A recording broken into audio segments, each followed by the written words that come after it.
Fallkniven F1 knife. I'm not going to cover what most people cover because you can find it on YouTube, which is making freaking shelter. If you're into gun fish and stuff like that, they all cover this sort of thing. But what I'm going to cover with this knife is, because most people that are going for this knife are survival experts. They're looking for when the world ends, right? And because of that, they want a knife that they know can be reliable. So you can see, like, splitting wood, freaking making fires, making shelter, they all cover that.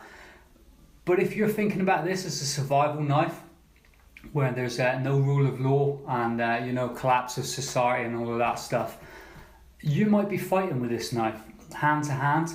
And for that reason, I don't feel comfortable with this knife in the hand. And one of the reasons is because it's so freaking sharp.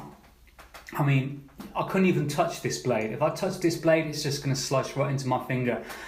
And because of that, the grip on the handle, if you were fighting with this knife, I wouldn't be totally confident that hand may slip over the top. And if your hand slips over the top like that, your fingers are gone. Your hand is fucked.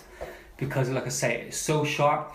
The grip in the handle, if you're going to start, like, you've seen all the other videos, I don't need to cover it, making freaking shelter, putting it in the wood and fucking banging it down. Go see someone else's video. That's not what I'm going to talk about. I'm talking about fighting. If you're going to hold it like this, and you're going to do like this sort of stuff, then it's okay, right? It's not so bad if you're holding it like that, if you're holding on the grip. But the trouble comes if it gets stuck on something. If it hits something, you haven't got, like, I can't remember what they call it, the bits that come out like that, and there's no grip for your actual shape of your fingers. So personally, it's not a fighting knife in that sense of giving you any confidence. Look at the back edge of it as well, it's very thick on that, it's for prying things open. It's a pilot's knife. If he's stuck in, he can get through the metal and he can cut it open, he can wedge it out. You can wedge things, like I'm covering stuff that I said I wouldn't cover. For fighting, it's only got one cutting surface and it's got a sharp blade. It's got no blood channel. So if you stick it in somebody, and I'm sure they've designed it so that it shouldn't, obviously I can't freaking try that, but if you stick it in somebody, the wound crushes down onto the blade and you can't pull the blade out.